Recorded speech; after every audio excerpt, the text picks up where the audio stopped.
t'as mis hashtag Hausa? Ouais. Il y en avait plein. Il y a des recettes différentes. Hello. Après la présentation. Oui, c'est moi qui parle. Ils sont là, ils m'ont écrit. Attends. C'est pour te Hello everyone. Océane 14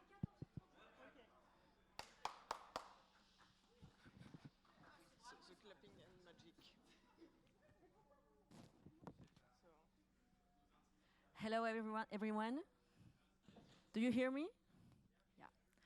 Well, ladies and gentlemen, please be welcome to the Video Games and Interactive Media French Public School of the National Conservatory of Arts and Crafts. Examen is a key component of the Campus de l'Image Angoulême, where 1,300 students are enrolled in 12 different schools. The Campus de l'Image is the very first center to be created in France dedicated to the visual arts. Our school's vocation is to provide training leading to diplomas that will equip graduates with the right skills to enter the various sectors of the game and digital industries. The master degree in Games and Interactive Digital Media is co-awarded by the GNAM and the University of Poitiers. I'm pleased to introduce Stéphanie Mader, one of our leading associate professors. Please give her a warm welcome.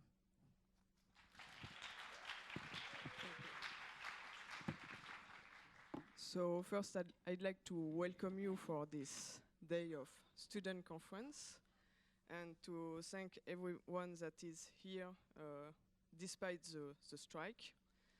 So first, I'd like to say that Catherine Roland is sorry that she has not been able to be here with us. She's really, really sad.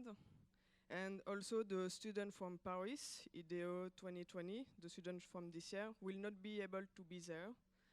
So it means there is a change of plan for today. For the first block of the afternoon, instead of watching their presentation, because they are not there, we will play some student video game upstairs. So there will be a nano project, which is a first year exercise about versus fighting games. And there will be some second year students project that they did last year. And so for this morning, you will see 6 presentations of the second year project. So to introduce the second year project, the idea is that they have something like 4 months to produce a pre-production of a video game. So they are in big teams and they have to design the entire games and do a pre-production prototype and all the arguments around the commercial value of the video games. They are more or less halfway into the project, so it means they have worked on it for 2 months. And you need to know that they have a lot of exercise and classes at the same time, that maybe they work part-time on the project. Okay, so let's begin with Undiscovered Wounds.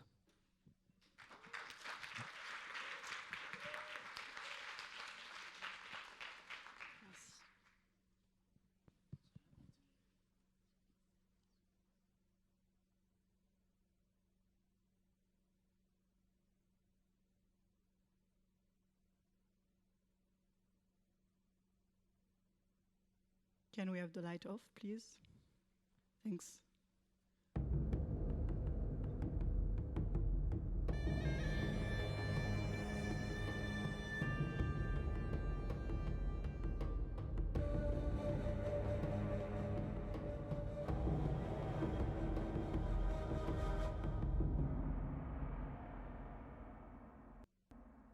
You are now in a forest, not any kind of forest. It is a forest with tall and ending trees, with weird flora and weirder fauna. Welcome to Undiscovered Wounds. Undiscovered Wounds is a game that takes place in a world that's very strange, and it's divided in layers. It is a planet very far from its sun, so it's very cold. It can be divided from the surface to the core. Let's begin with the sky. It's always at night, and it surrounds deeply iced mountains with snow everywhere. Under those mountains, a city lies, protected by a dome from the cold and the snow. The city stands on the roots of a very cold and iced forest of pines. The trees, they grow towards the center of the planet. And over the treetops, we can find gigantic and bioluminescent flowers that grow and light up the space of the forest. Their lights, it allows to discover the peak of the trees, but also other trees, similarly growing the other way around. Thick vines make that part of the forest darker, and it allows for nomadic tribes to climb easily around. If you follow the trunks of the trees, you will find a big red branches on which another tribe is living, the sedentary tribe. They are very preoccupied with the link to the forest and the harmony with it. If the tribe people were to go deeper down towards the center of the planet, they would find a layer of squishy and soft mushrooms in a warm environment. Those mushrooms, they are growing on tree roots, deeply sinking in a vast ocean. If you were to swim through the ocean, you would discover that the core of the planet is made of a vast sky and clouds, overlooked by a baby sun. In this world, you will play as Yasha, the heroine of our story. We took our inspiration from different spiritual beliefs throughout hers. She is part of the nomadic tribe. Like all the tribe's members, she's obsessed with climbing, always higher. There's a lot of social pressure in our tribe about the success of reaching uncharted lands above. She falls during that quest, and she loses an arm in tree sap. But that tree sap, it also granted her spiritual powers, and she can now see a new world, the spiritual world. Yasha wants to climb, and she will climb on the giant trees. But she will also discover a strange and uncharted spiritual world on her way. It is as dangerous as the real forest, but it brings new elements into Yasha's perception of it. Those elements can be inoffensive and inanimate, but they can also be gigantic and dangerous. Yasha's story evolves with her discovery of the different biomes and with her understanding of both the spiritual and the real world. At first, as we said, she will fall. And she will fall from the vine level to the mushrooms level. She will recover from the loss of her arm, and she will learn a new climbing technique with only one arm. With that technique, she can then climb back to the sedentary tribe in the big red branches. But the tribe, they want her to be the new spiritual guide, seeing her new powers. Yasha disagrees. Yasha wants to keep climbing. She will keep climbing to reach the nomadic tribe in the hope of still being part of the climbing it. Realizing that thanks to her link to the spiritual world, she's now stronger than any other kind, Yasha will be able to go further, to go above where no one has been before, and she will enter the city. She will learn that the city people, they are actually pumping the spiritual energy to keep the city warm. She will continue climbing because she's obsessed by this climb. She will climb until she reaches the icy planet's surface. And her obsession, it will more and more isolate her, drive her crazy with loneliness. Fortunately, she met on her journey spiritual beasts who taught her how to evolve in the spiritual world. These beasts, they will come and they will help her in that difficult situation above the planet. In the end, Yasha will find her own purpose in life by merging both ways, climber and spiritual guide. She will be able to bring balance to herself and both her worlds. Now, let's talk a bit more about our game. It is a platform and exploration game in a dark fantasy settings. The camera is third-person view in a 3D environment. The player will actually progress on 3 states. First, by discovering new surfaces. For example, he will discover moss, which is sleepy, or vines, which cannot be gripped, or ice, which is very hard to go through. And to overcome those, he will meet beasts. Those spiritual beasts, they are going to have different behaviors. They're going to be friendly or hostile. They will, Yasha will learn from those beasts, and she will learn new movesets, and those movesets will allow her to actually overcome the special surfaces. For example, for the ice that's hard to break through, she will learn how to break it thanks to a beast. We are making a vertical slice to help define the overall experience of our game. It's taking place in the dark forest. Some hours after the beginning, Yasha already knows how to climb and how to interact with the spiritual world. We have divided it, it's happening also around the nomadic tribe, which is why we can encounter tribe traces. We have divided the vertical slice in 3 parts. In the first part, we want the player to really learn how to control Yasha and a special climbing movement. So you will have to propel yourself with the sole strength of your arm. To do so, you will use a mechanic called the slingshot.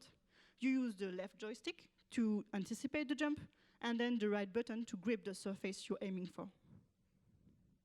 In the second part, we want the player to understand the world switch system. So you have to find a wound that's somewhere in a tree, and from that would enter a spiritual world.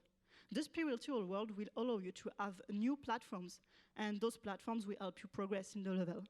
But if you touch the ground, you will be brought back to the real world, and you will have to find another wound to be able to progress again. In the third part, we want to immerse the player really in the narrative experience of the game. So we want to use lights and sounds to show a pathway, to find platforms and beasts, and in the end we want the player to find a light somewhere and the path to a new biome.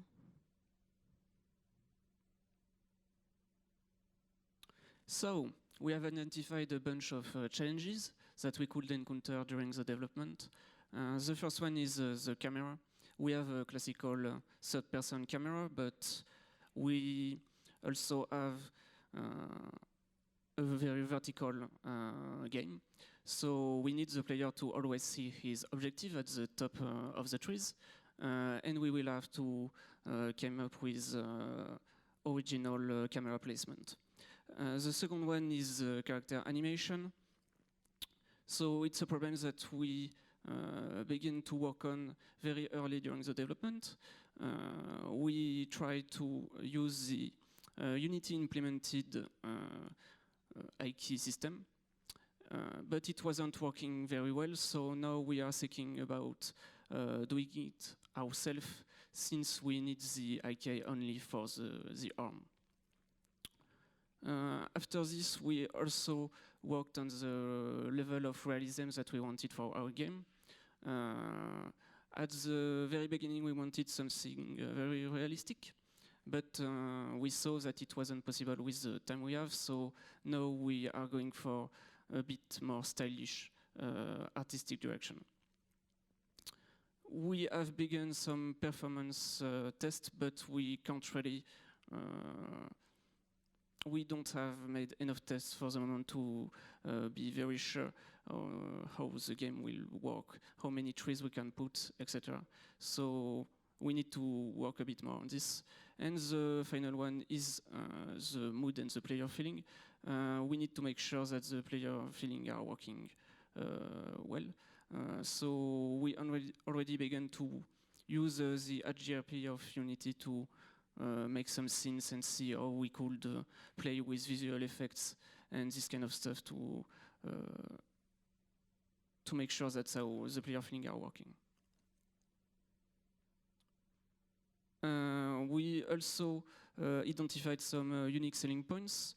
These unique selling points will be the ones that we want to emphasize for our vertical slice.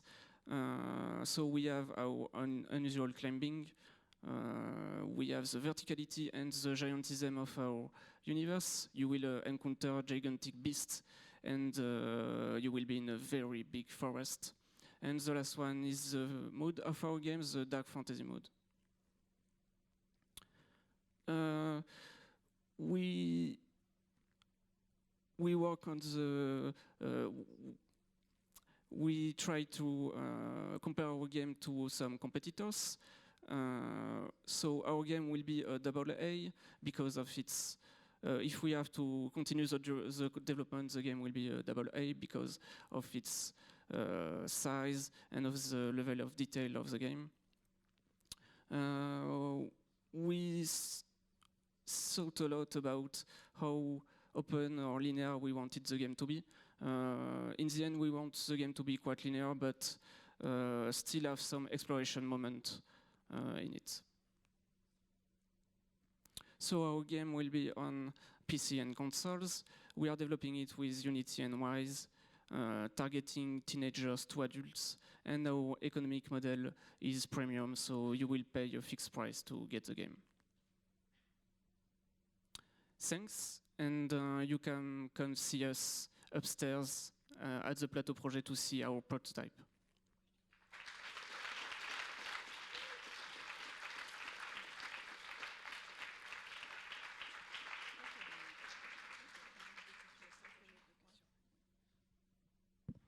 So we have 5 minutes for question, feedback, advice. So if you have any, and if it's the first time you talk, you can present yourself so they will know who you are before getting your feedback.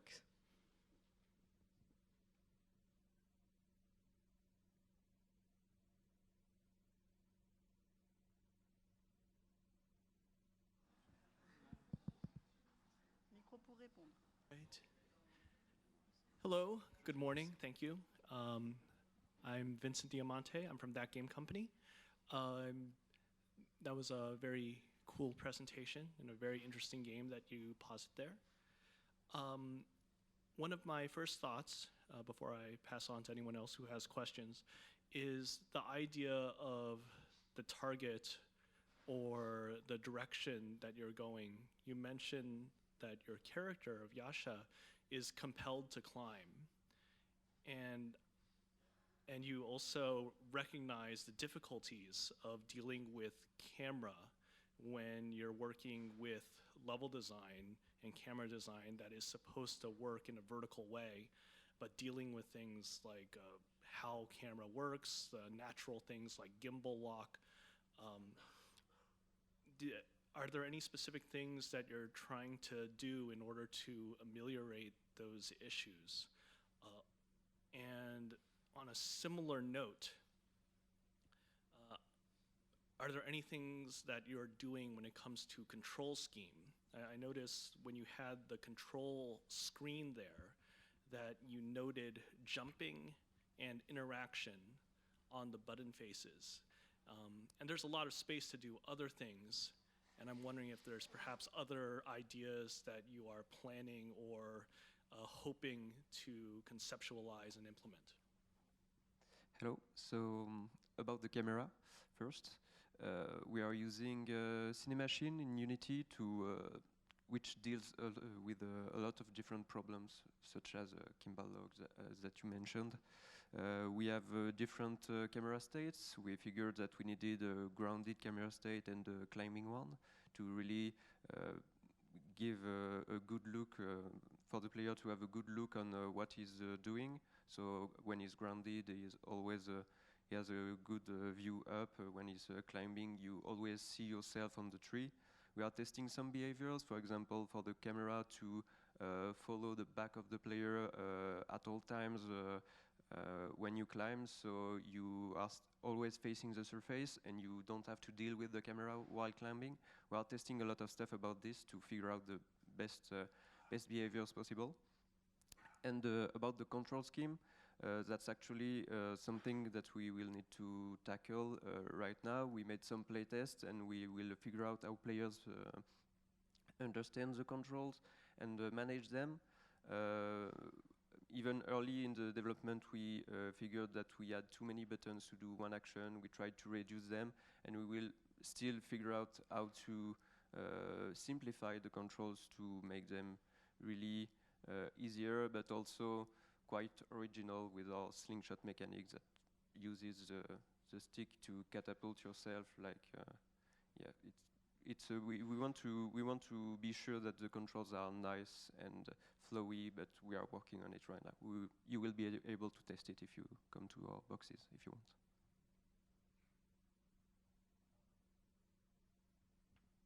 Hi, Sarah Carmody. I'm a effects art supervisor at Blizzard on World of Warcraft.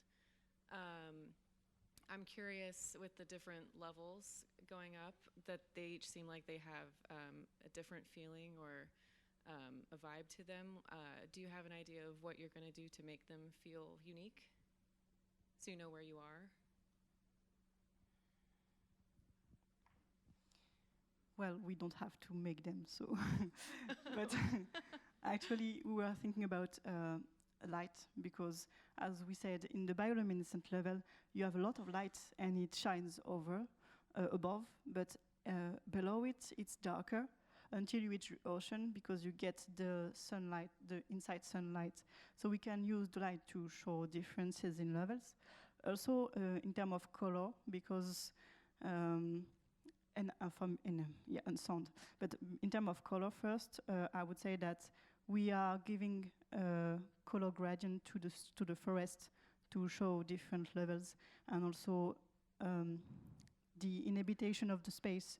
The more you have vines or foliage, the higher you are in the trees. And if you get on the branches, it's more sparse, and you have tribal elements and that kind of stuff.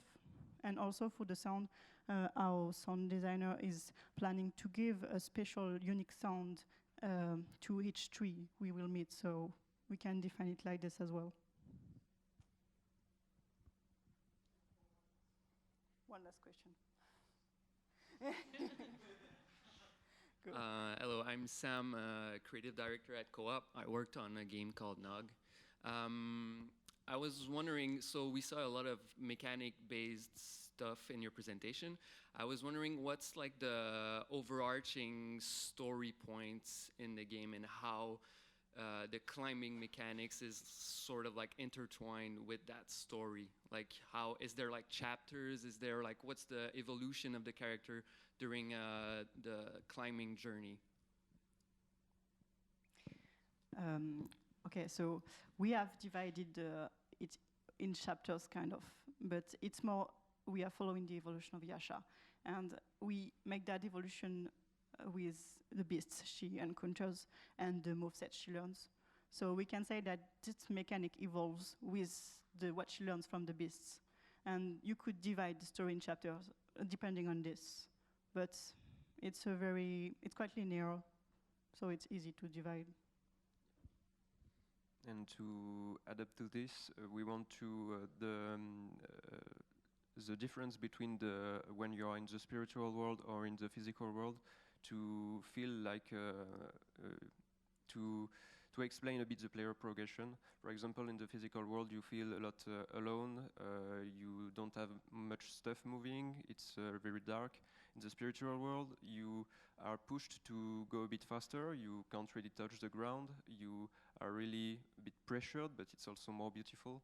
And with the Yasha's experience of the spiritual world, with how fast she will need to go in it and really go often in it, and then come back to the physical world and feel alone, we want also to express her journey and her progression as she discovers that maybe her search for success and success in climbing ends up in her being more isolated and alone. So we want to express also this obsession and for success and loneliness in the difference between the physical and spiritual world.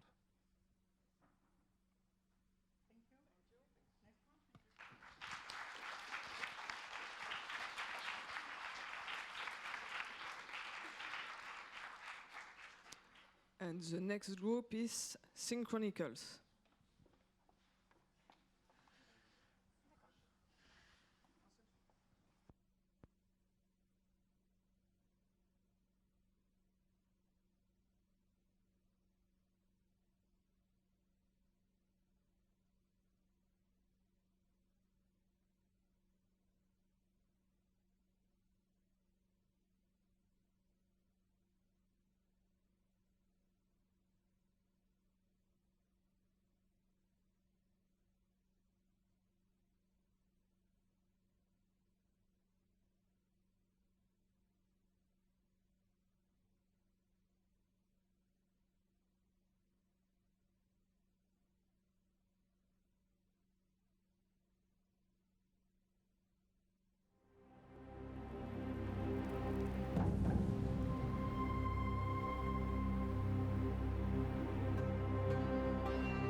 good morning, everyone. We are the last studio, we are the team behind Synchronicles. We are developing the vertical slice of it, and we're designing the whole game. So basically the pitch is you embody a little skeleton, which is kind of a survivor of a disaster, and you will have to discover what really happened. Your soul is pulsing unsteadily on you, so if you're not careful, you might die. But you have a way to manage this pulse by making your action in a rhythm. So Synchronicles is a rhythmic action-adventure game, where you embody Sayo, this guy. It's a third-person controller basic, but with a very specific thing, which is the camera. It's inspired by Book of Travels that you might see a little bit here, but I recommend you to see the Kickstarter. There is a whole trailer. Because it's a 3D world with a 3D character, but all of the environment assets are in 2D. So you have a goal, which is to explore the world, which is to discover what really happened, but you are constantly in tension, because you might die at any moment if you don't manage your pulse correctly. But in order to do that, you have means, which is to really play the game in rhythm, to really manage your pulse and just do not explode, actually. So here are our main references. We plan to make a game which is easy to learn but hard to master, really. So we are putting an emphasis on the difficulty, but with difficulty settings. We are also very inspired of Crypt as a Necrodancer, of course, and of Okami. By Okami. So here are the main mechanics of the combat and exploration. For the moment, we are focusing on combat. You can go upstairs on the box to play our little prototype. So for the moment, we have what we call the focus zone, which is a zone of focus around you that helps you to focus on an enemy, because actually with this very special camera, it might be a bit difficult to understand the space, etc. So you will need the focus zone to be able to reach your opponent. The combat system is based on dashes, so you have two main dashes to do so. The first one is the rush. You just have a target and you rush through it and it deals damage, but you have to have a target. And the second one is the blink, which is like a tiny teleportation just to reposition yourself. In order to, in the vertical slice, we are also developing the chain dash attack, which is kind of a rewind, like you are going through a lot of enemies, they are marked with a rush, okay? And then you blink into it, not blink, sorry, you just go back into them in an instant and it deals more damage. So in the exploration phase, you will still be able to use the dash system and you will still have to play in rhythm to solve environmental puzzles, etc. But what is really the means of the rhythm? You have a pulse, which is like your soul in your dead body, but it's what makes you still alive. So the character will carry his soul on his back, and it's pulsing with the environment and the music. So you will always have a feedback in the environment to know the rhythm. And your actions, if you're not in rhythm, will increase your pulse, increase your pace, and it risks an explosion and you die and respawn. But if you manage it correctly, you will be able to, calm down and be able to continue your journey. So dashing on the beats, in order to manage the pulse is very important. It also gives better feeling with better effects, better sounds, etc.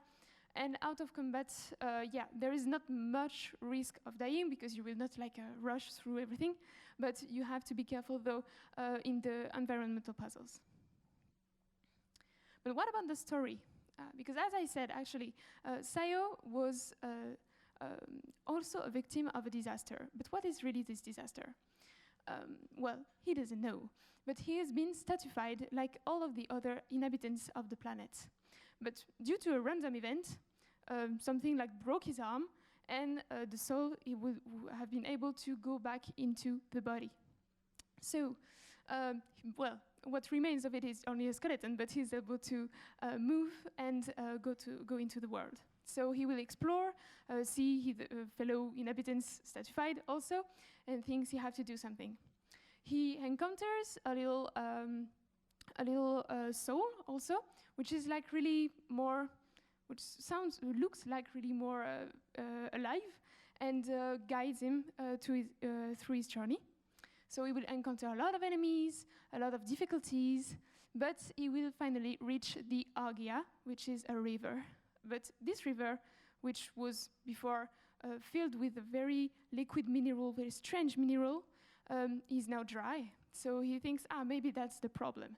He will have to go up to the river to the source and discover that there is a huge insect blocking it.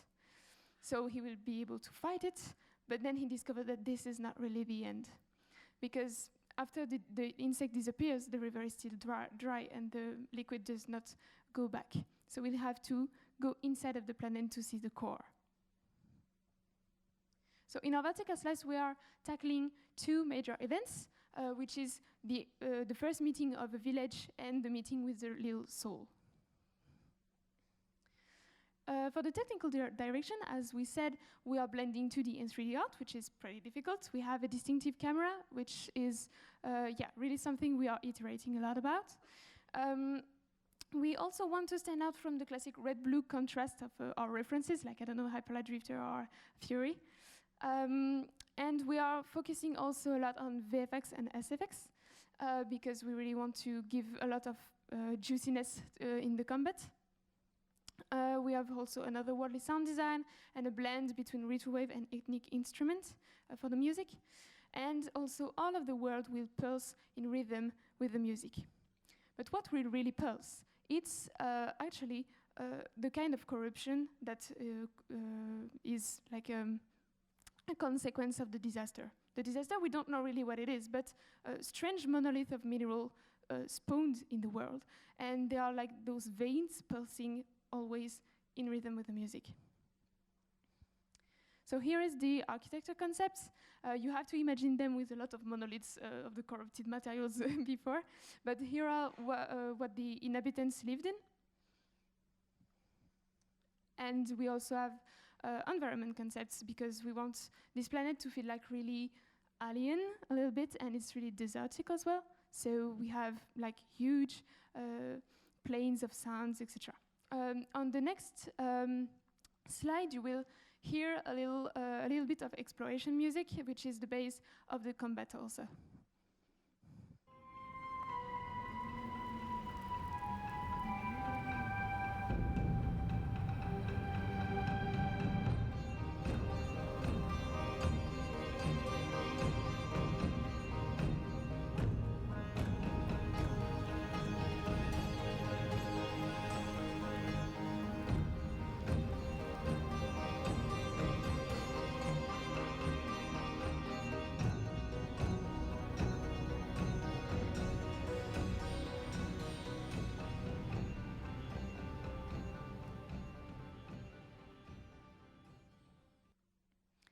And here is the little soul pulsing. Like we imagined a lot of kind of flames, etc. But we opted for the kind of the first one because it's really angular and very aesthetic. So here is also an element of the UI of the game here, and it's also something which aims to reinforce the feedback of your states. Are you about to die or not? Here is the character, so it was the first concept here. You have a full turn of it. On the arm, which is not like with the gauntlet, it will be a weapon that you might see on the next slide, which is this one. So it's basically a spear, because you are rushing through enemies, so you will deal damage like this. So here is the full modelization in 3D. And we are now aiming to animate it. And here is the character when he enters the core, because as I said, the second part of the game will be really to dive into the planet and understand really what's the problem. Here, the light will be very important, the light design, because you will enter something more darker, more deeper, and which is like, really a second part of the game, which is really distinct from the first one. Thank you very much for your attention, and if you want to go on the boxes, we'll be very happy to show you our prototype, and follow us on Twitter.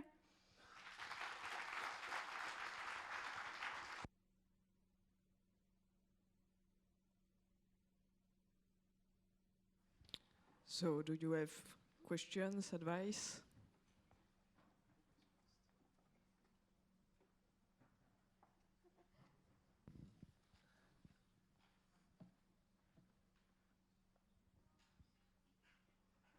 Hello, and thank you. One of the first things that I thought is the relationship between music and sound and the mechanics in the game. You were talking about this pulse that represents your own soul. And that seems, well, it seems a little bit difficult for me to imagine right now. Not certainly abstractly, it makes sense when I think about it. But a lot of my impression of how music and sound works in many games, not specifically rhythm games, but just in games in general, is that it actually tends to represent the space around your character rather than the character itself. And we do see that in some of the rhythm action games that you mentioned. You know, when we think about the music and the rhythm that it establishes, we're thinking about that in the context of, oh, here are the enemies that are around me that are moving, as opposed to myself and my own individual state or my character state. So I was wondering if you could talk a little bit more about that particular aspect. Actually, what's really important is that you also, it represents you, but it will pulse always in rhythm in the same pace as the environment. You're always in the same pace. So it's kind of, your soul is a part of the world, so it's also why it's a little bit more, I don't know. Sorry, I don't have the words. But it's, you are, as I said, you are in rhythm with the environment, so it's more, it's not only focused on the player. Well, I think it's what we may say for the moment. I don't know if it answers your question. That's cool, thank you. Okay.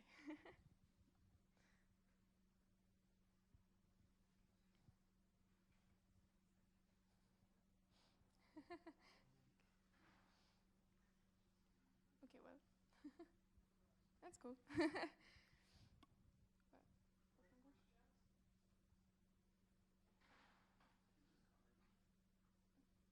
I'm super interested in rhythm games, so congrats. It's cool. I'm Thanks. interested. I'm really looking forward to playing the prototype. Oh, cool. Thanks.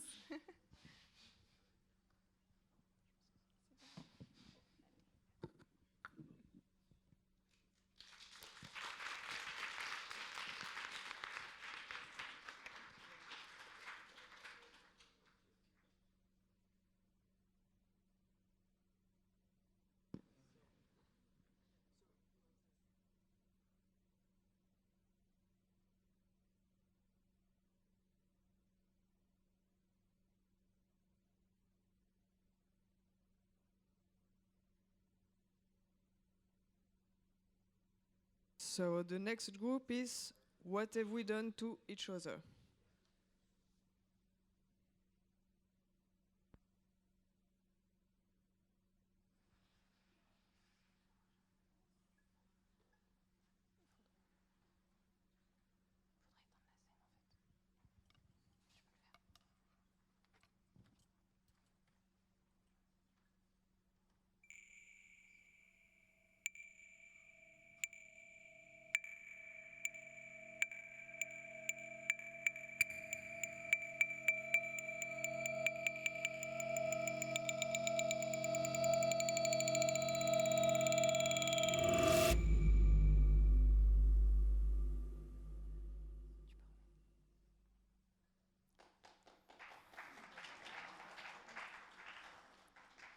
Past is just a story you tell yourself. In 1995, Dove Point, Missouri, was one of the many places the iron thief serial killer chose to eat. Hope, a little girl, was awfully killed, leaving the town in shock and her family in mourning. In 2010, her cousins, Ava, Caleb, and Mia, discover that Hope may not have been a victim of the serial killer. They will have to dive into gruesome family secrets to find the truth. So, what really happened 15 years ago? Who killed Hope? Why? And what does the sibling really know about all of this? These are the questions you will have to answer. So the way you see your past influences your perception of the present. This is a sentence that helps us to develop the game. Because we want to create a game that is story-based and in which the player will have to make choices that are meaningful. We want to show different point of views on the same events. And we also want to have strong ambiances and to work on disturbance and secrets for the players. So in fact, the player will have to embody all three siblings with different memories. He will see the different events from all these point of view and will have to understand what really happened. So he will have to investigate in the family past and help the family to remember the childhood. So we are developing a game that is an interactive storytelling action adventure game. If we had to develop it in a whole, we would like to ship it on PS4 and or PS5 and PC. So we want to create a game that is about a murder, and we also want to have the freedom to show anything we want. So we want to rate it on PEGI 18. The lifespan will be 12 to 13 hours. So our family. This is the Henderson family in which the story will take place. So you can see here the three siblings, Eva, Caleb, and Mia. The player will embody alternatively each of the three siblings. We'll have to dive into the family secrets to find the truth about Hope's death, which is her cousin, and which is dead at age 10. So the characters. We made some concepts of Mia, which is the one in red, and Eva, her big sister. So Mia is kind of shy, she's sensitive, and she's shocked by the memory of the past. Eva is more strong, and she's the one who will be here for the siblings and to help them to dive in the secrets. So for the character, we have the model of Mia, which is the one that the player will embody during our vertical slice.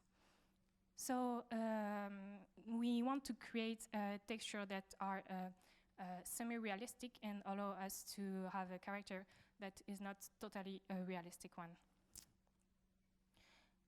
For the general atmosphere, we want to use a dull color palette for the present. This choice is made because we want to show an adult vision, which is kind of alterated by the past and all the difficult memories that the adult can have. But for the past, we are here in a place that is more in the children's point of view. That's why it's more vivid. So this is our story. It's based on 5 chapters. The first one, the player will embody Mia, will see the story on the point around Mia, on the second one around Eva, and next around Caleb. After that, we have more global chapters about the family and the siblings. In each chapters, the player will have to embody the 3 siblings alternatively. So for us, we want to focus on the second chapter, which is the one in which our vertical slice is based. So the player will embody Mia in this chapter, and we will see a little bit about our story.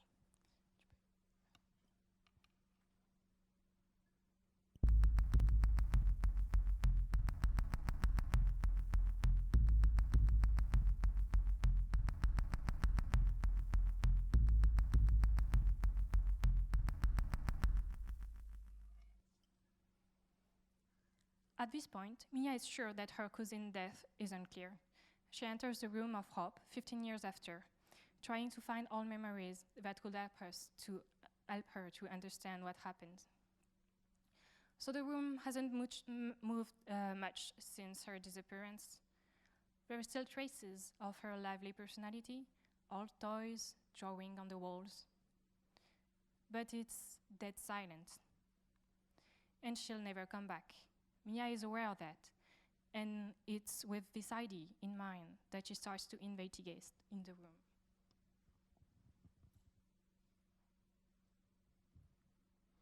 So let me present you a small sequence of our gameplay. So this is just a basic storyboard, but basically you're in the present and you have to investigate and find memories from the past. So to do that, you enter memories mode.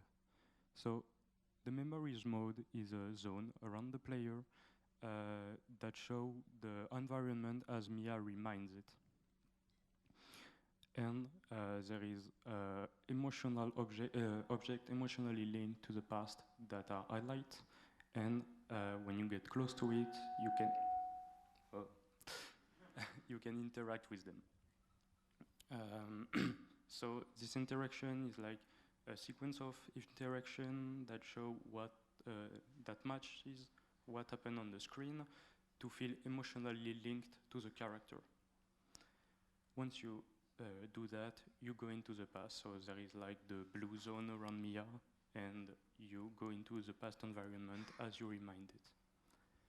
When you're in the past, you see a blurry sound or cutscene, and you have to remind what it is, and so you have to find parts of information. So to do that, you have to find in a limited times all object of interest. So, for example, this is an object of interest, and when you interact with it, you have to execute a QTE related to the object, and depending if you fail or if you win, you will have a part of information.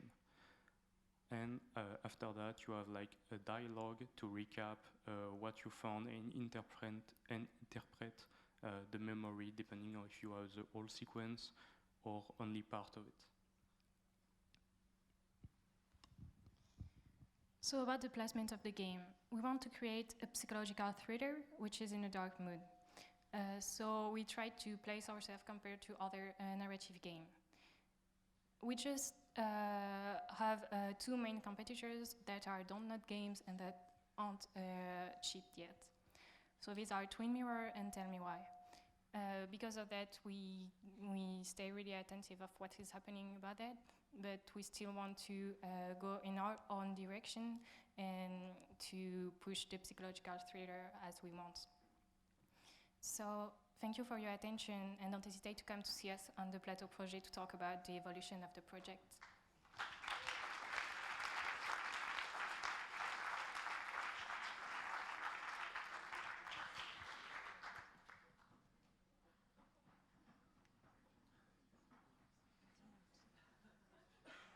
So who wants to start?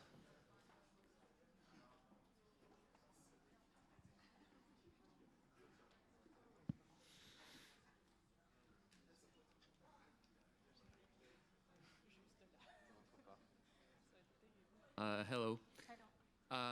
You mentioned that we're gonna play multiple characters during the story.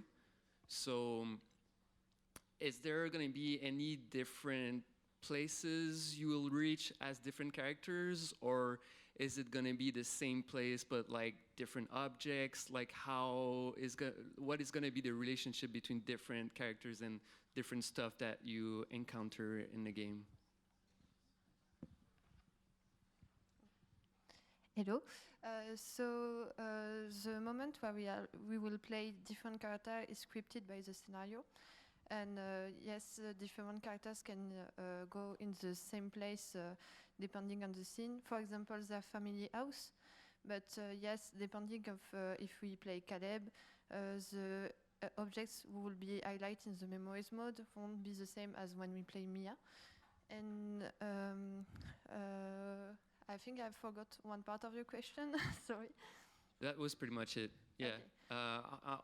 Also, I was wondering, are the objects that you see are in relation between the character and Hope? Like, is it is it an object that has a relation between a specific character and Hope in the past or something, or is it just like a random object? The objects we can interact in the past are always meaningful, not especially linked to hope, but linked to the story of each of the siblings and relationship about all family, but also neighbors and other characters. So it's not, they have always something to say about the settings, the characters in themselves, about what happened or something. But yeah, in the memories mod, when we see when the circle around the player show the things, and so all the props how they used to be in the past too. So we will have random object that change of texture on. We say that texture in English. So, but we won't be able to interact with them. It's just for the vision and the feeling to visit past. Hi. On the QTEs, if you fail or succeed, does that change the narrative at all, or what happens if you fail? If you fail, you miss some information. So it has more a short-term consequences, because if you the player will have to make an assumption about what they saw in the past. The more you succeed, the less wrong option you have at the end. So it will help you to have a better relationship and to have easier the difficulty of what is happening next would be less important if you find more things. You can unlock also dialogue options when you will investigate with other characters, and ultimately the important information you will have it at later in the story, but it is your journey, and it helps you to minimize some wrong effects that you want to avoid, to have a better ending.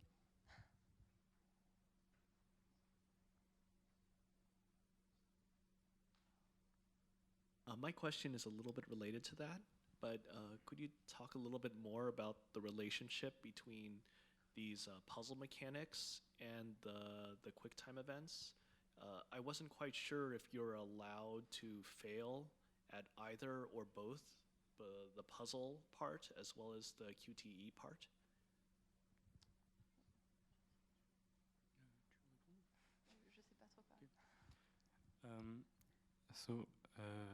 What do you mean by puzzle parts?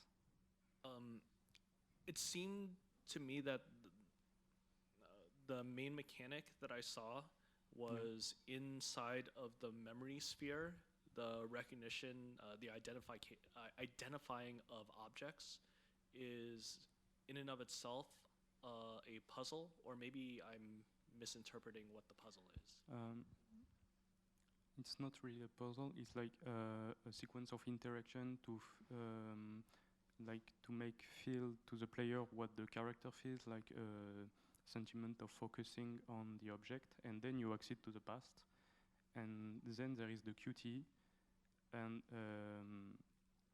so QTs are I don't know, QTs.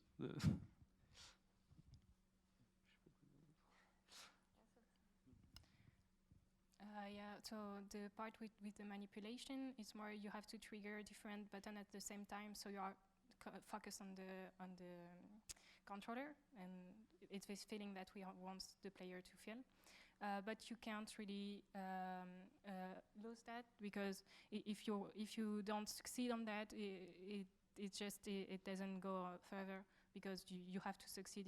It's just triggering some button at the same time. But the QTE here, if you fail, you will miss a part of the informations. I don't know if it's more clear. Okay, thank you. Just a more specific question.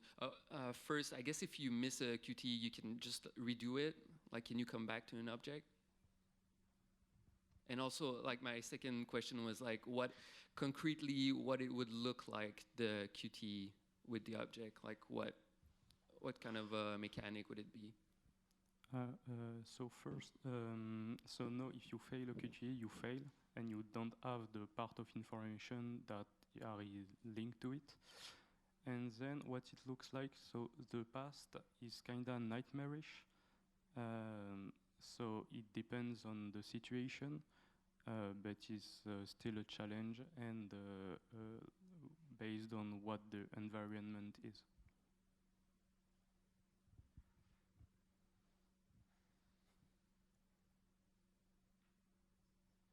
Not really a question, but just a comment. Thinking about the graph where you were representing the thriller and the drama,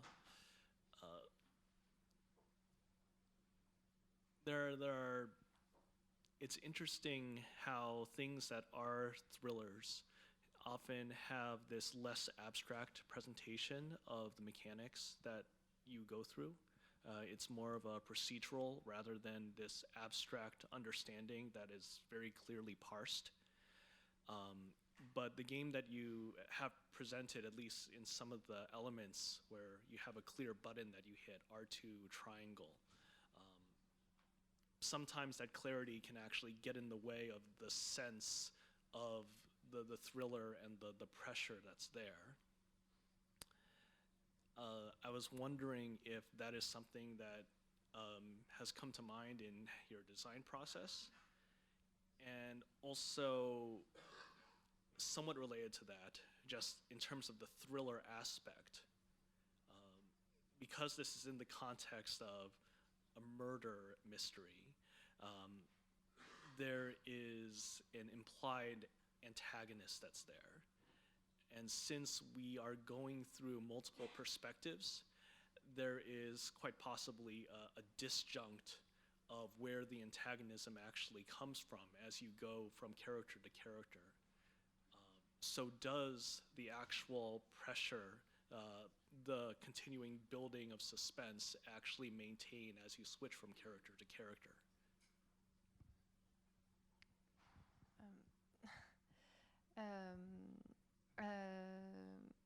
It's a difficult question. I'm sorry. No,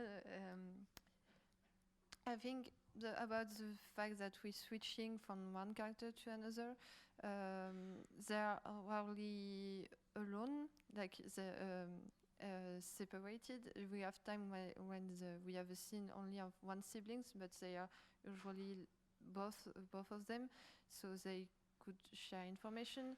They are common objective, but also they have all kind of the subplots that are yes, we player can have an impact on them when they play this specific character each time. And about the tension, we emphasize a lot about staging, about create an ambience with sound and graphics too. So we are more inspired, I think, by cinema than more tension in a gameplay kind of meaning, I think.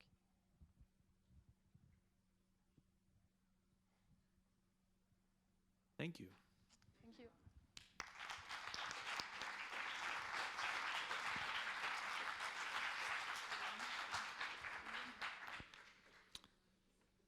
So the next group is which Quarrel?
So, welcome everybody to Witch's Quarrel.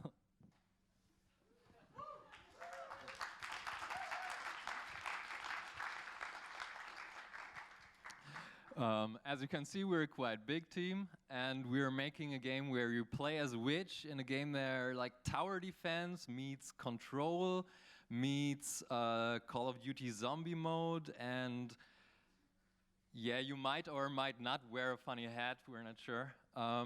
Just in case it's not obvious, we brought you a video of a gray box gameplay prototype to make it a bit more clear. If it loads. No, it doesn't. Can you? YouTube? Can you make the YouTube? YouTube? Your video? Wait, it was on YouTube. Oh, why doesn't it play?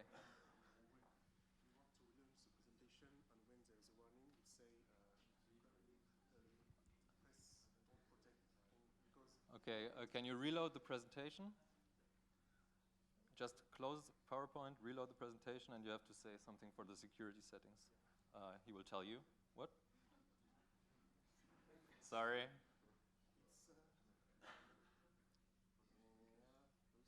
Activer. Okay. Let's go ahead and see. Yeah, we got that. Still Witch's Quarrel.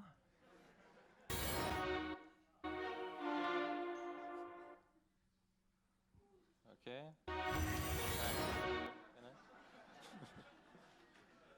Okay, let's let it. No. Yay. Okay. Thanks.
So what did we see here? It's a game for mainstream players seeking accessible action. It's a fast-person action defense game that gives the player control over order and chaos. And unlike other takes on the niche tower defense genre, our gameplay focuses on physics-driven action crafting. And Paul will take over for next. Yeah, so Witch Quarrel is a first-person action defense single-player game. It's for all ages, and it's playable on PC, but will also have, outside of the vertical slice, a version on console. It's low fantasy setting, and we use Unreal Engine and Wise to make it. The unique selling point is control, order, and chaos with physics-driven action mechanics. Action crafting is the term we invent to create these clear mechanics we create in this game. The key selling points are spectacular effects, visuals, thrilling near-death experience, action gameplay in a relatable setting. Our inspiration from the zombie mode in BioShock and Call of Duty Zombie, we got inspired by the defense, the tower defense, and the zombie aspect of this game. From Orc Must Die and Sanctum, they are tower defense in TPS and first person, so it was a clear inspiration to see how they did it and do it our own way. And mainly control, both for the action-driven mechanic, but also for all the telekinesis part of the game. And the FX and and all these explosion aspects. For the gameplay, I'm gonna hand over to Hugo. Whoosh whoosh magic.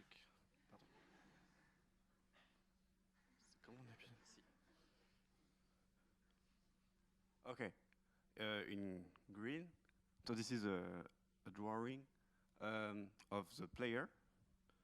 So you are a witch, this is why there is a star, and it is a first-person camera. Yeah, and so you have this giant, mighty artifact called the Forge, from which you have your powers, you take your powers from. So this is why there is a red flame on it, yeah. And then, okay, so you have in red the admin, which is a threat because it wants to attack the forge, which is the source of your power, and you don't want that. So, but it's not alone. There is also a horde of smaller threats, of small minions that is also attacking you.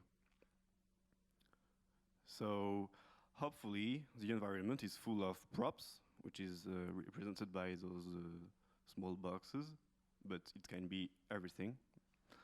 And you have powers, so you can take them with your telekinesis power and throw it to make damages and push back opponents. But as you are also a willing forge magic witch, you can make your own minions and you make your own golems. So you summon them with your magic props, and ta-da, you can block the enemies. Woo! Thank you.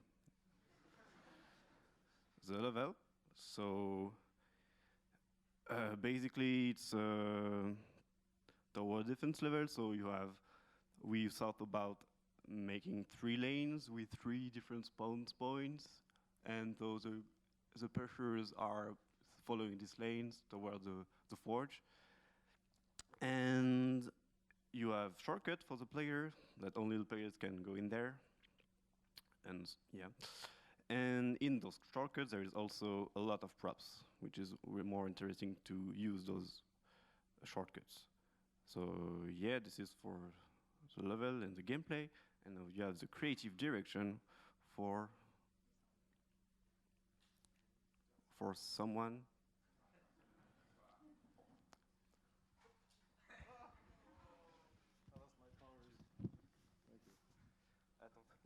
Thanks.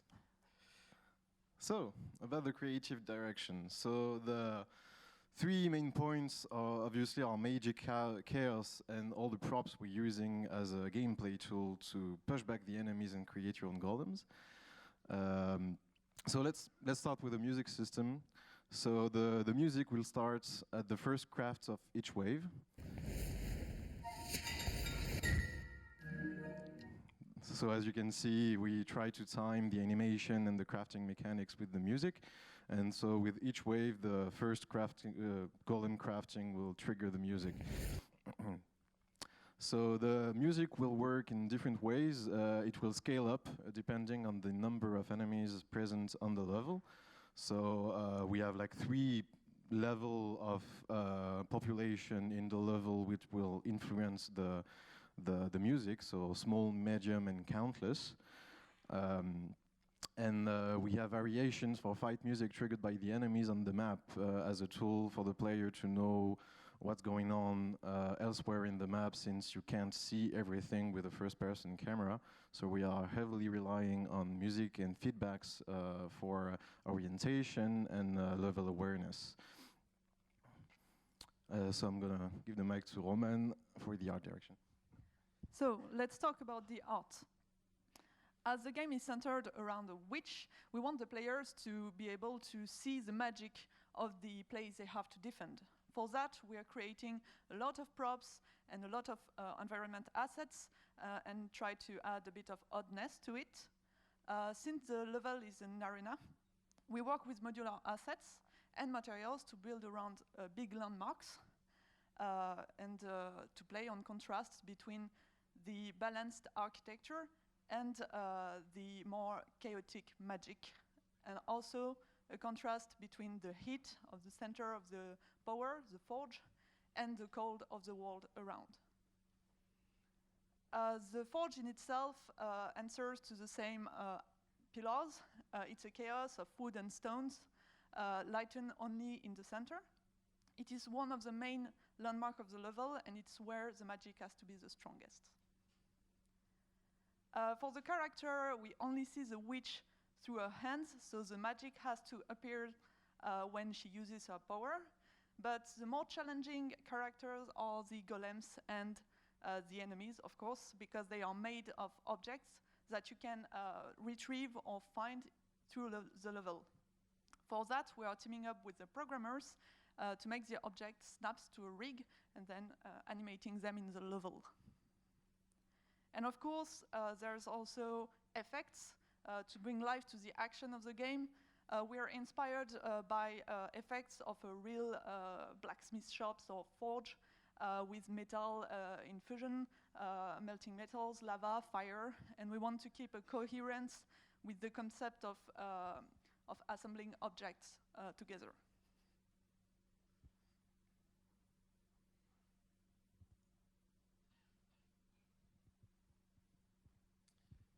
Because we are a first-person game, we start working on UX feature and, for example, how to indicate to the player is taking damage. Here we're gonna have a damage located around the screen, like in game like Overwatch, for example, which gonna indicate to the player where the damage comes from. We're gonna have a show of lost life on the health bar and also localized sound. Thank you all for your attention, and you can come see in the box if you have any question and if you want to play test, if you want to test the game. Thanks.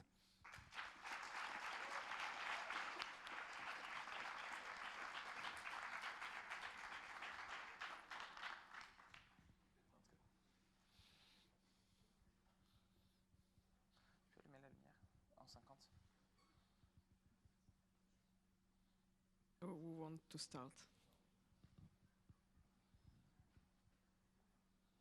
Thank you very much. I really want to talk about music, but I'll save that for later.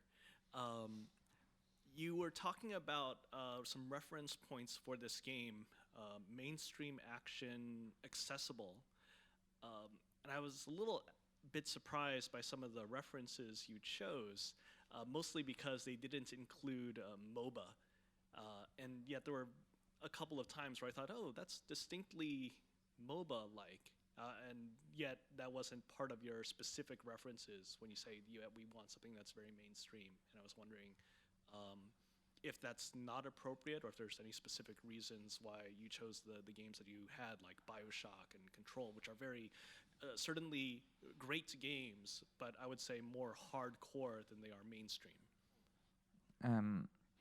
We got also a bit inspired by Overwatch, and Overwatch is inspired by MOBA, so there's this link. But I don't think we got more inspired by MOBA specifically. It's also mainly gameplay references, and the idea kind of is to popularize a niche genre a bit. Kind of like, I'm not saying that we're Blizzard, but like a bit trying the Blizzard formula to take like something that works for a specific audience and make it accessible to a broader audience by, for example, making a bit more action focused, a bit less strategy focused, like you don't have to dig up wikis for weeks in order to play a character. You can just go around there and sandbox, like mess with the environment and have fun, basically. Okay, I think I understand more what you mean. Just like how Overwatch took first person and made it very mainstream accessible, you're trying a similar tact. Yes. Right. I'm wondering, what's the final art style that you guys would be going for, or like the overall vibe? Like, will it be like lighthearted and kind of silly because you're like throwing chairs and stuff? And it's stylized. We're not in a really silly environment, since it's basically props that you can find in like a house, or like you can have cauldrons and things like that. But we're not cartoony. We don't want to be cartoony. We want to be in the middle ground between something more stylized and something more realistic. But the humor will be there in the animation and in some other aspect of the style of the game. And are you planning on having most of the props like as things you can build those golems out of, like pretty much everything? Yeah, that's the spirit. We still have the ideas that if we have a big prop that we cannot add to the golem, we can break it to make tinier props and add it to the golem. Yeah, my question is more specifically about the golem part, because I feel it's like one of the pillars of the design. So I was wondering if you could talk more about that and like how different props could make different golems. I don't know if you have ideas of like different enemies being affected by different types of golems, depending on what the objects are.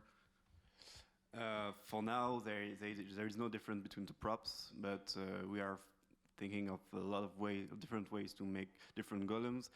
For instance, there is an idea of maybe like there is some special props hidden in special places because you have it's a bit labyrinthic, or at some point during the game there will be some new props appearing, and if you add those props in your pool, the golem will have a new special value, like throwing fireballs or more efficient on with electricity and water. I don't know, things like this.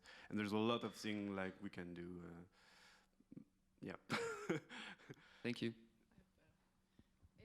You might already be planning on doing this, but it might be interesting to have the magic interact with the different golems based on like if they're extra flammable, like they're made of books, if they're catch on fire easier, that kind of thing.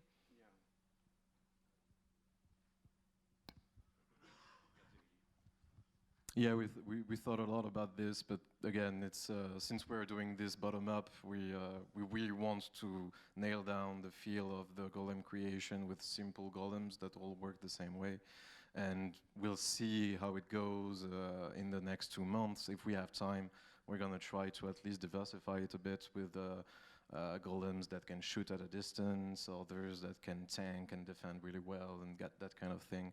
But for now, we really want to have something working and at least polished, and we'll see if we have the time to do something else. But yeah, we thought about it.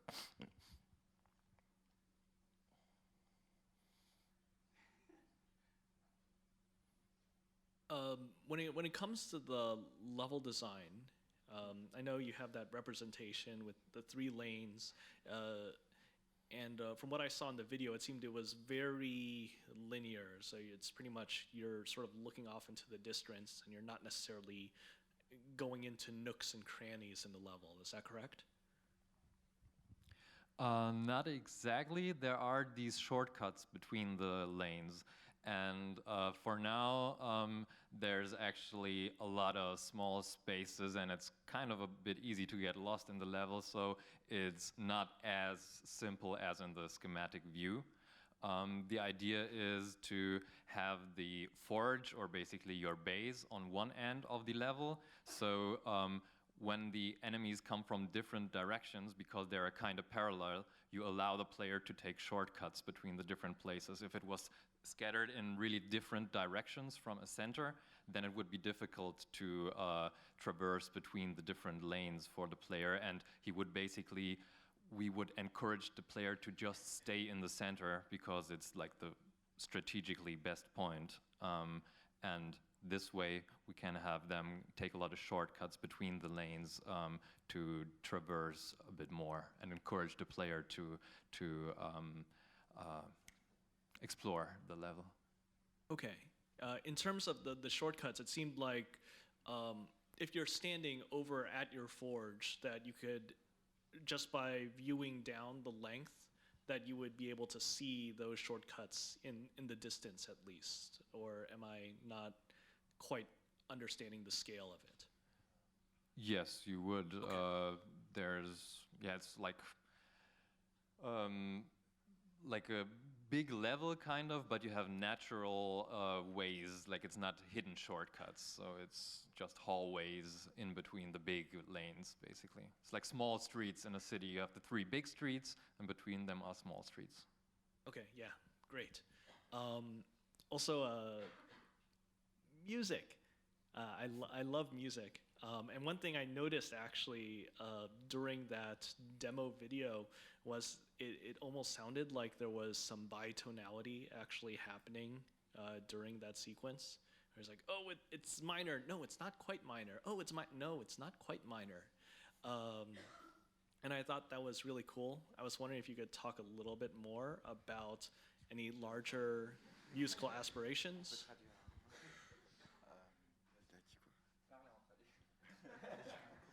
Our sound designer isn't really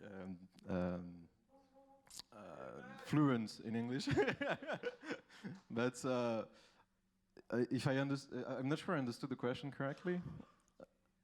It's not so much a question as it is a comment on whether individual elements will actually express that musical independence, or as a counter to that, another way of possibly structuring the music would be, oh, these are actually components of a larger piece of music, but you're not doing that from what I understand in this game.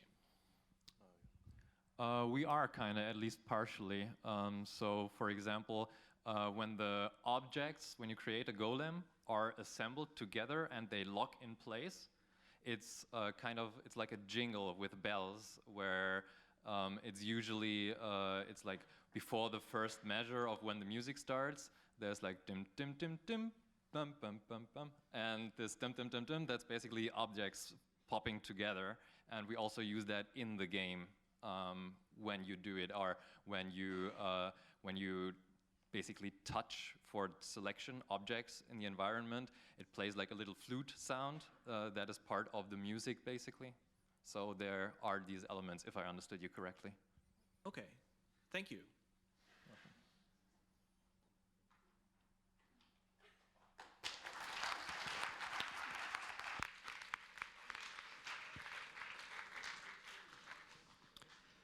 The next project is Unlit.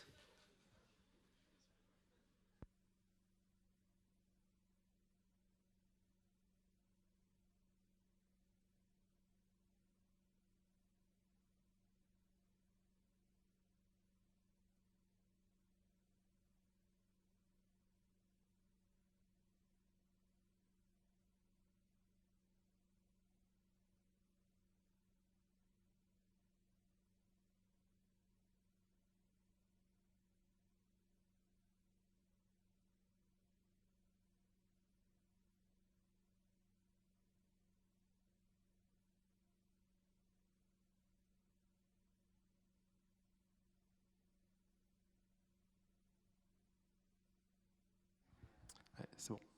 Waouh. Waouh.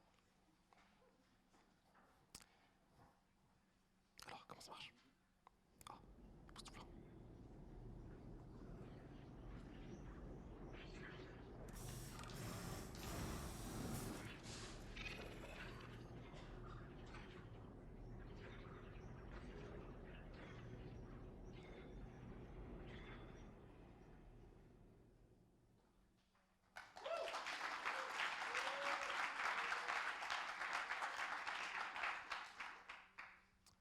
Hello. Wow, it's loud, and welcome. Light keeps us alive.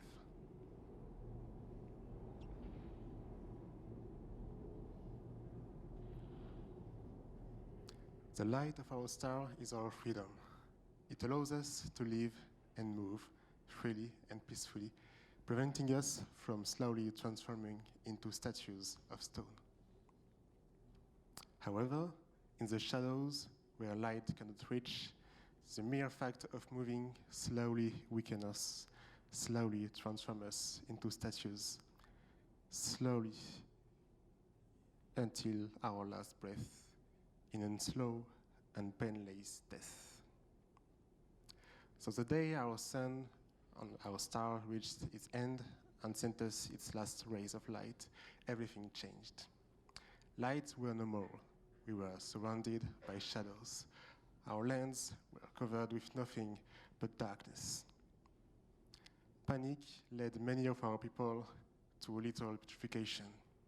And for the other, our only way to keep moving forward was to stop moving forward. Future were no more. Waiting for a miracle, we are barely alive. But we are still allowed to hope for a future. A mysterious source bursted from the ground. At the verge of our extinction, this majestic pillar of light invigorated our people.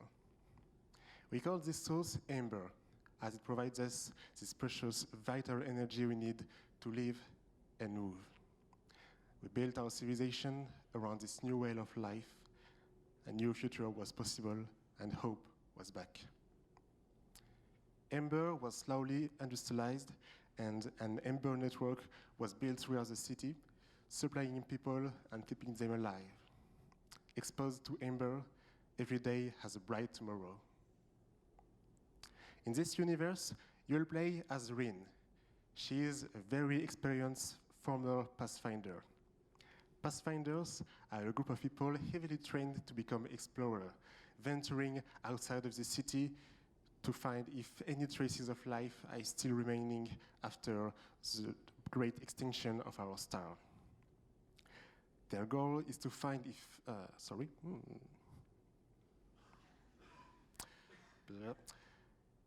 Their goal is to explore the unlit areas and expand the Amber network so that people can settle in previously unlit places.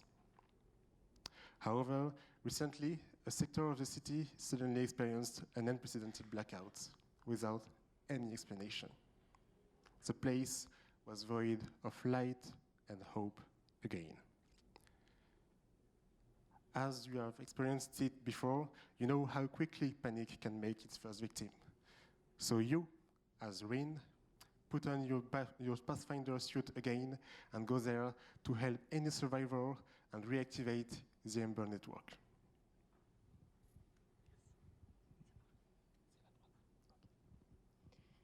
So you will need to explore in order to find out why it got shut down. To enter the sector, you will have a panel of movements. These are your special skills. So at the beginning, you will be able to do some running, some jumping, some double jumping, some wall running, and even some wall jumping. However, you're exploring a darkened environment, and there, not being exposed to light means that each and every of your move can slowly turn you to stone. So if one is overused, you will experience the consequences of the statufying process. So to survive, you must decide which one is the most efficient to get to your destination. And it could be to the Amber stations. So this unique technology is one of the few that can fully heal you or give you just enough energy back to keep on your journey. So going from one to another could be a good strategy. Actually, the team is working hard to build an immersive world that fully takes use of the moveset of the character.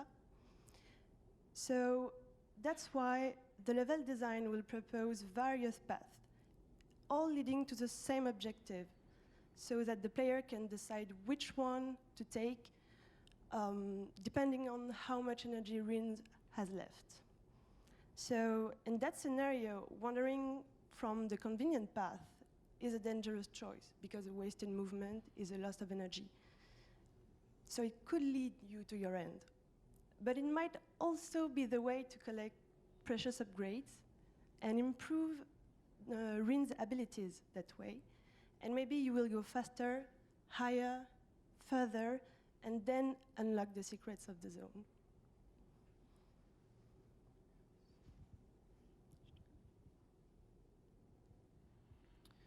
We want to reassure you. We are aware that a of our platforming mechanics and our movement-based resource management system is very risky.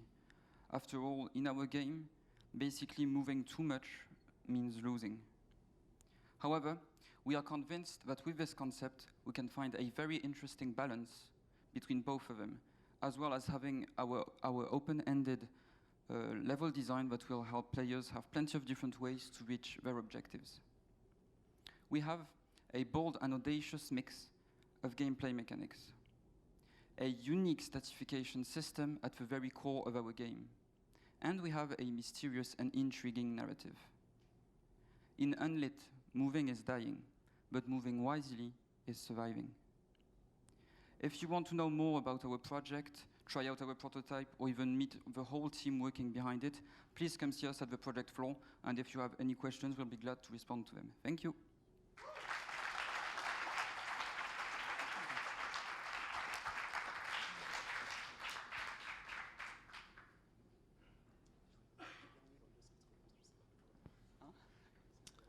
Hello. Could you talk more about the different ways you can control the character in the environment? Because, yeah, like you said, like if you move too much, you can become like a statue. But like if you don't want to move too much, what are your choices? Depending on like might be related to level design. Yeah, can you talk more about the different ways you can navigate the world? So we didn't talk about it in the presentation, but our movement is divided into different types of movesets. So when you dash, for example, you're not going to use the same kind of energy as when you're jumping. So basically, you're going to have to manage your resources. And so since you're going to have different kinds of paths, you'll be able to choose which type of energy you'll be using every time. And so regarding your current health, let's say, you'll be having many options. So yeah, that's the idea. I'm not sure if I answered your question. Yeah, thanks. Continuing on movement, will certain moves actually be difficult to execute? You mentioned things like wall jumping, and in many traditional action games, wall jumping is a thing where, oh, I didn't hit my button on time, so you end up falling or continuing to run instead of wall jumping. But since movement is a precious thing, this could be a little bit more difficulty than you might want the player to experience, besides just the pressure of having to choose the right thing to do. So yeah, sure. We're aiming at some kind of balance between, we don't want all the movements to be automatic. And for example, we're going to have a grab ledge movement on which you will have to press the right button at the right time. But we are building a lot of buffers for the players to have some kind of miss opportunity when you just press the button. Like for example, a half second before, you're still gonna execute the wall jump. So yeah, we don't want all the risk to be on the platforming difficulty.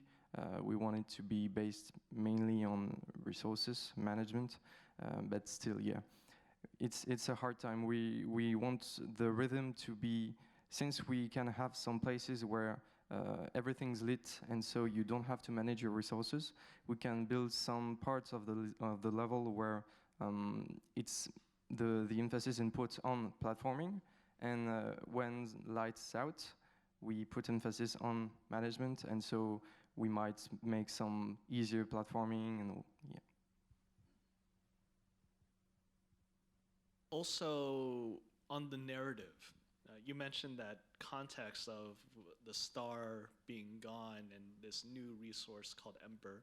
Is that the main thrust of the game narrative, where you're solving that mystery in and of itself, or is this simply the larger backdrop for the specific story that you're doing?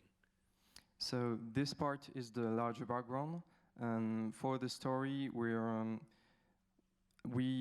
we're not entirely set for yet, but we are playing a character which has a lot of story behind her, and she's gonna have to solve her own problems while solving the civilization's problem. It's kind of a both ways thing, and yeah, she's going to try to save this sector, which went dark, but she's gonna have her own personal motivations.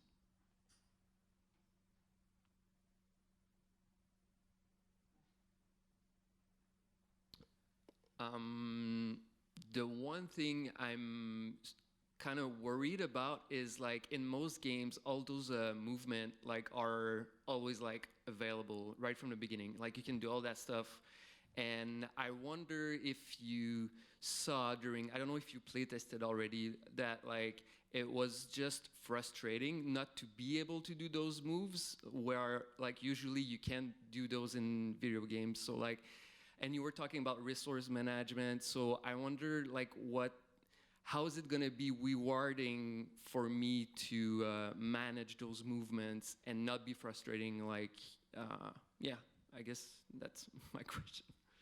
Okay, so if I understand correctly, I see two parts in your question.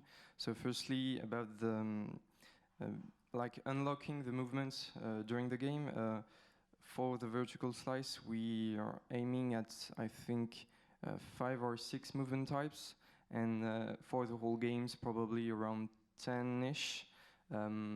So right now, it's fun to play just moving with those types of movements, but yeah, we don't know exactly how it would play with less for the start of the game, for example. And for the managing frustration, so we want to, let's just say that our systems work in two parts. So we have main health bar, let's say, energy bar, and we have some modules on our exoskeleton, which enables us to make some moves. And so the modules play kind of buffer elements. So when I still have some modules elements for my legs, I can wall run and wall jump easily, and it doesn't cost me a lot of energy. When I don't have any modules anymore, I still can, but it costs a lot more. So we don't prevent the players from using some type of movements. We just, let's say it's not an, we want the players to try to use each of their movements to progress in the level. So yeah, we don't prevent, we just, I forgot the word. Discourage, yeah. So it feels like, I'm gonna play it later, because you have a prototype, right? Yeah. So it feels like a sort of like a battery management kind of thing. Like once the leg doesn't work, you're like, oh, I need to be creative and find another way of like going to that place. And so, okay, yeah, thank you. Thank you.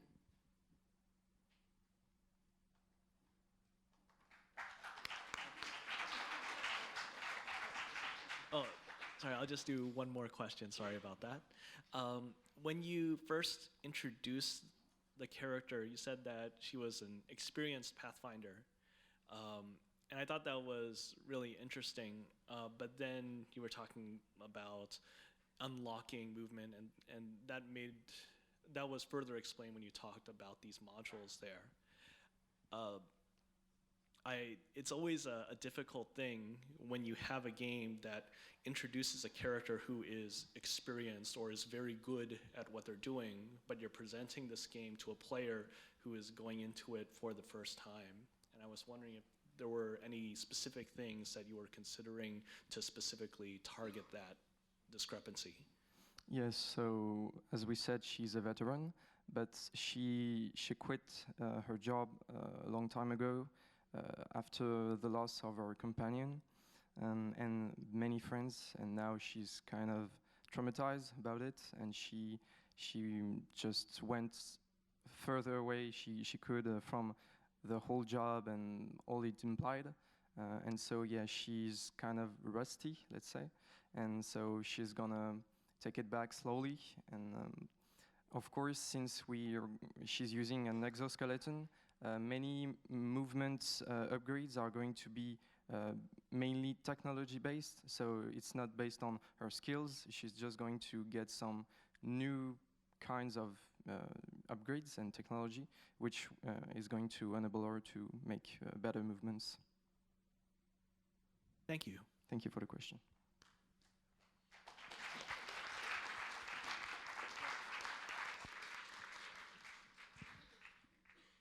So the last project for this morning is Big Mess.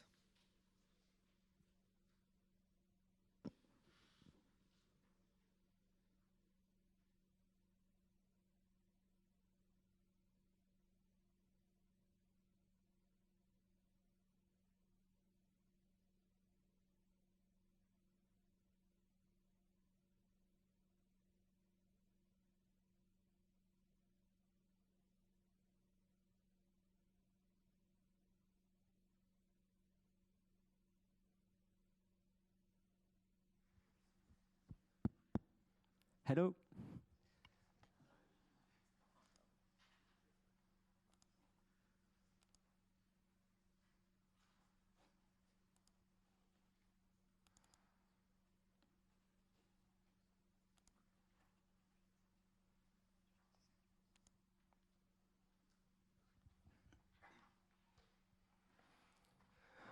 First, I would like you to being honest and answer yes or no to my following question.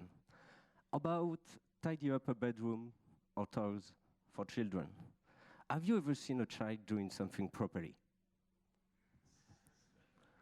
Yes, no?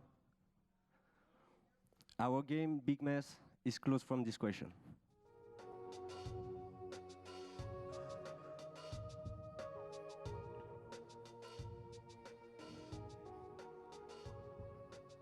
You are an alien playing with friends, but as you can see, you're not playing with the same tools than humans. You are playing with the earth. At some point, your mom comes. Hey kids, stop playing, tidy up. Your goal in Big Mess is to go on the earth and fix the mess you made. Brilliant.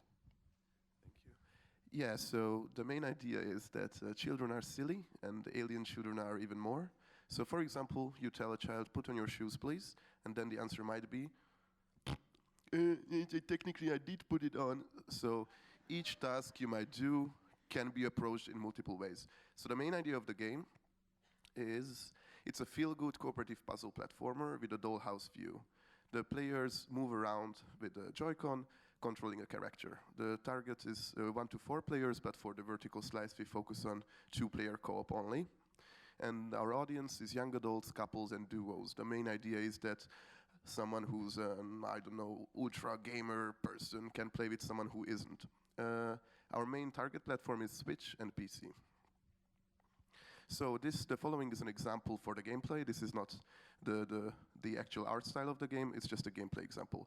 So the players are in this space, they can move around, interact with objects, whatnot, and they get a certain task, such as move wardrobe.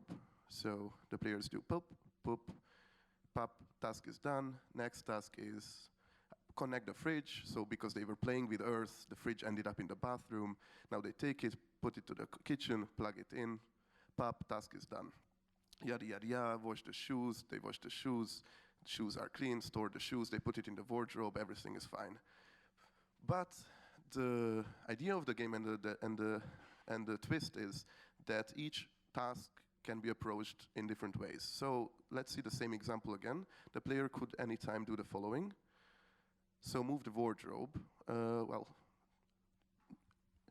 technically I moved it, so task is done. Next task, let's connect the fridge. Nobody told you to put it in the kitchen, so why not putting it in the bathtub and plugging it in there? Or cleaning the shoes. Well, the toilet has water in it, so you can use it to clean the shoes. And when storing, you can just simply put it in the fridge. So basically the two key components of the game is communication and creative cleaning. In terms of communication, the game will enforce cooperation. So the task you have to constantly talk with each other and have a little argument, of course, as in every cooperative game. And the unavoidable chaos, which comes also from the physics system the game uses. Everything is a mess. So likely while cleaning, you are creating a bigger mess than it originally started as. And the creative cleaning approach, which is the gameplay is a lot about experimentation. Each object can be used in a multitude of different ways. So you can clean with many different items and so on and so on. So it's a lot about trying out all these possibilities. And partially because of this, we hope the game has a high replay value, that people can keep trying and solve the very same task in a different ways, in a different time, and so on. Okay, about our vertical slice, the main idea, basically, the general aesthetic is we want a stop-motion feeling, like tiny, small dollhouse, you know, with low poly meshes and realistic texture and lighting. About also with post-process effect and camera effect, we want to make tilt-shift effect again for highlight this small and stop-motion feeling. We want to use everyday objects like day-to-day life objects, and also objects with multiple purposes, like, for example, a mug that could be used like a flower pot, for example. And finally, we want to use funny and cute animation, something like smooth, like a loop, and very cute, and to give a game more dynamic to the player. About game timeline, so where we are in the game. Basically, we imagine like something like 20 levels, okay? And so we have different time sessions per level, like 5 to 20 minutes, and so something more dynamic to a different level. And with vertical slice will be the fourth level. So that's not the beginning of the game, so you have bases, but you have some possibilities, and that's not the harder level, but that's not the final level. And also we want to split in 4 chapters the adventure. Like normal, that's a normal rules, and after that you have, for example, in chapter 2, water. So basically that's everything it's underwater. And so you can use the same level as in the chapter 1, but with different rules, like everything is underwater, or everything is cold, so everything is sleeping on the floor, or there is no gravity, so everything is fucked up and whatever. Yeah, and now for the vertical slice, we imagine like a level, it's a grandmother house. And so basically you have the grandmother in the house, and children left the place before, and so you have some English mood, you know, and what's the point of this? Yeah, garden, and basically you can find some objects. Yes, that's it. That tell a story to player about family, and so that's the point of the game. That's environment storytelling, because you find an object, and so that could tell you a story. So that's concept made by artists, like a garage. The point here is to also have an idea of what kind of objects in different rooms, so everything is clean, but in the game that will be a big mess. And so different, like this, the living room, the grandmother room, and kids room. Also, we want to create different mood per room to make some something with object that give you a sentimental value, you know, about object, and so again for environment storytelling. And that's one example of 3D object, again with realistic texture and realistic lighting.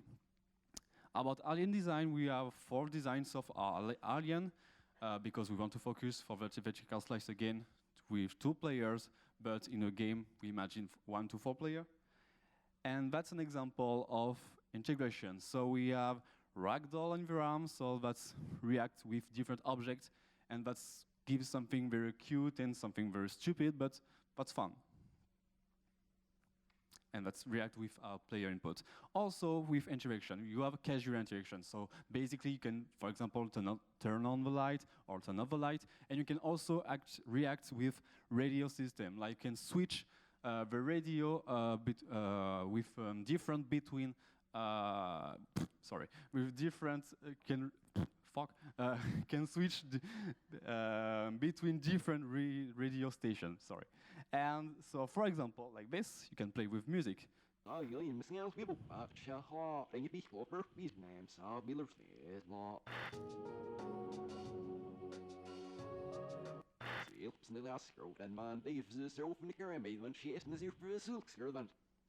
That's it.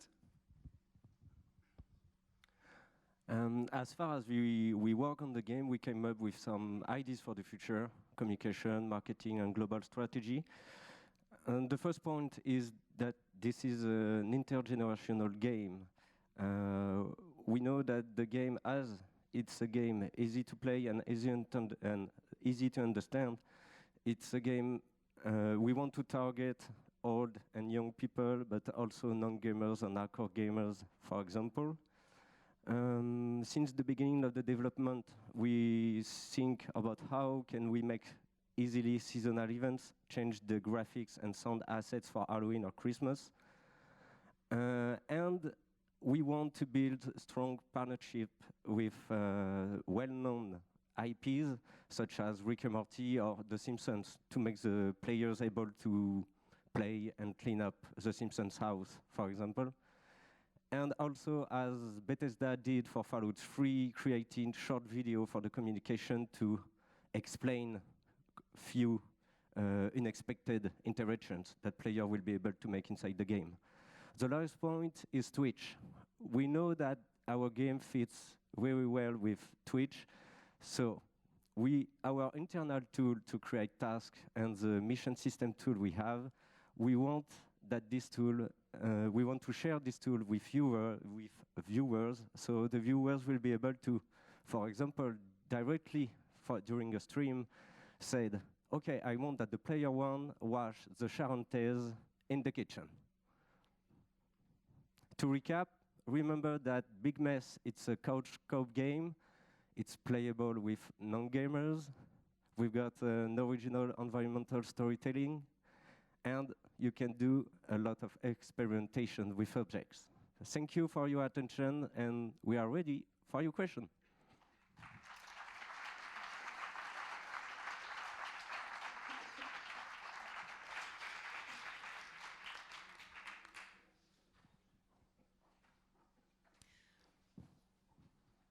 So my question, I'm wondering, how does this work with co-op? Like, it reminds me of Overcooked. And how are you going to force cooperation? You were saying that it will unfold into chaos. Are you separating the two players so that they can't access parts of it, or is it time-based? Like, what will make it or do you intend for it to be kind of stressful so that you have to cooperate? So there's two layers regarding stress.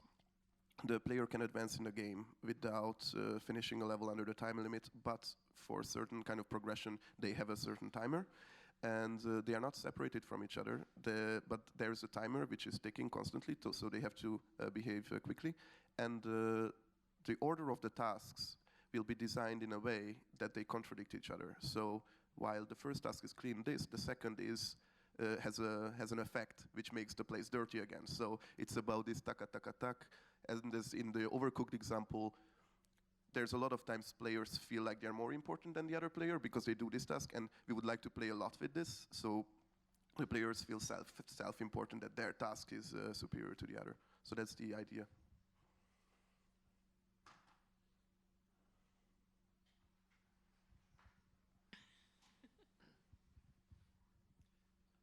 Thank you. So one of the thoughts that came to mind as I was watching this presentation is that you started off with these characters being these alien kids. And despite that, it does seem like everything feels very relatable, you know, which is a good thing, that everything feels very relatable to us as humans. And I was wondering if you could talk a little bit about the balance between human and alien in the representation here.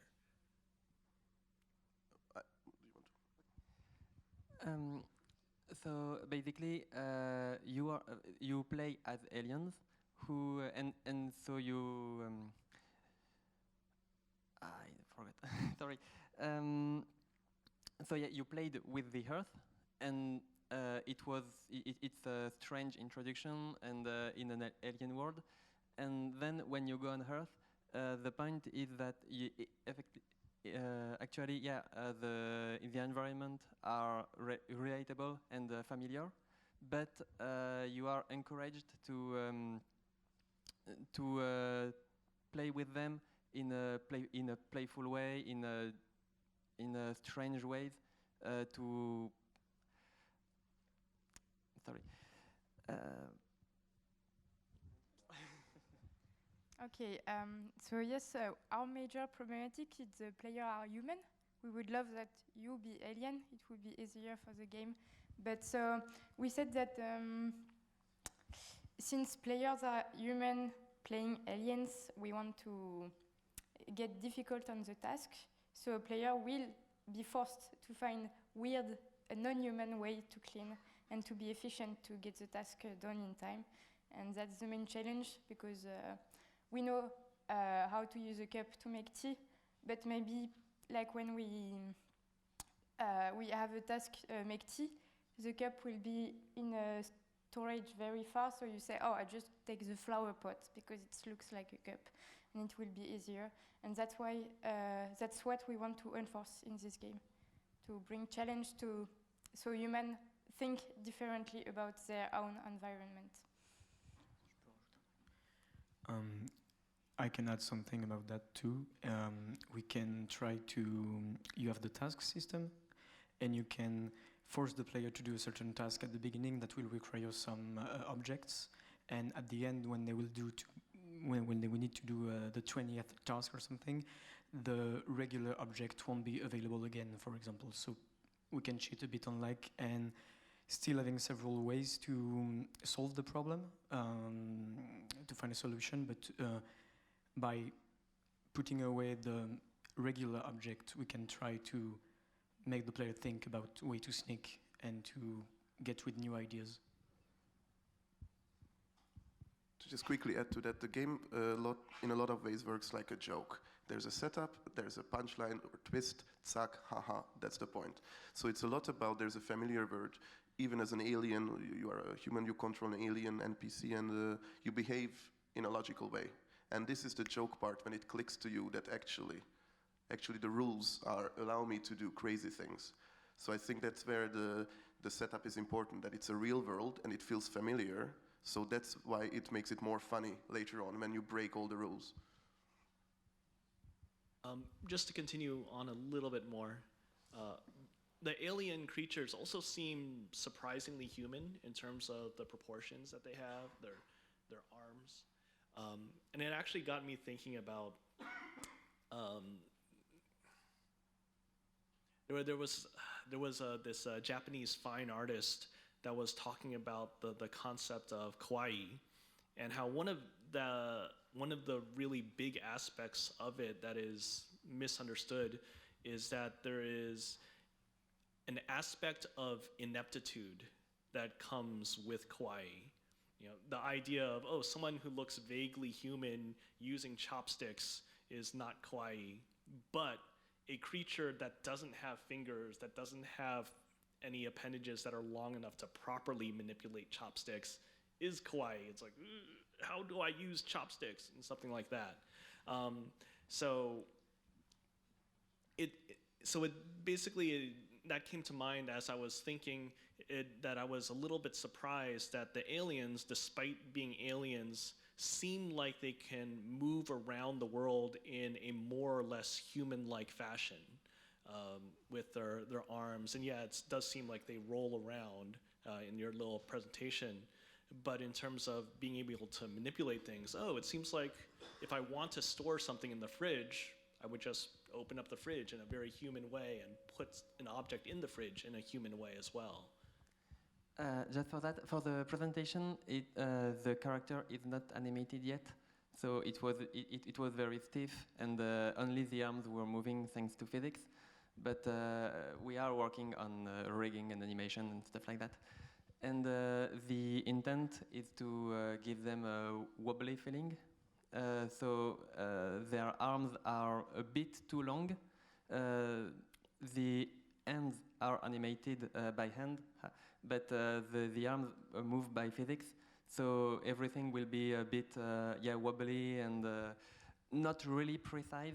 And we try to achieve that balance between something that's human-like, but a bit less precise. And we had also this idea, but I don't really know if we are going to keep it, about their body is in two balls, and maybe the balls could move freely from one to the other, to give them more toy-like feeling as well.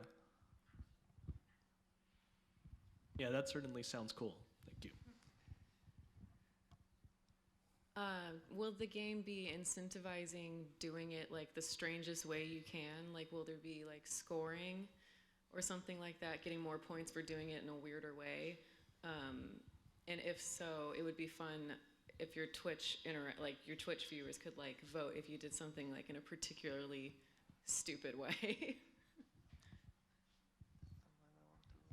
I think for the main game, the idea would be, I think a lot of the joke is that we don't say it out loud that you are acting stupid. So I don't think we'll directly reward. The reward will be that you cut time. So you have a 5-minute timer, it's faster to read it in a stupid way, so that's your reward.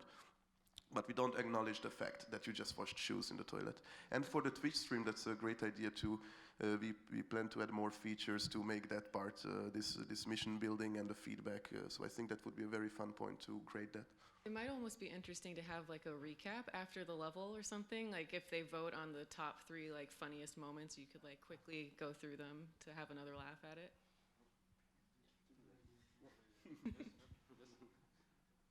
Someone writing?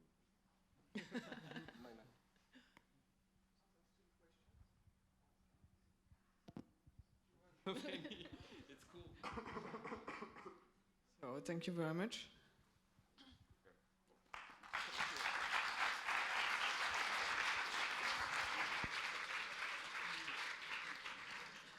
So to conclude the morning, I'll give some information. So the lunch is downstairs for the conference speaker. And so for this afternoon, the first block of presentation is cancelled, and instead we will go upstairs to play some student video game. So we will meet there at 3:30 for the presentation of the student from Paris. And I'd like to thank the speakers for their good questions, feedbacks, and remarks.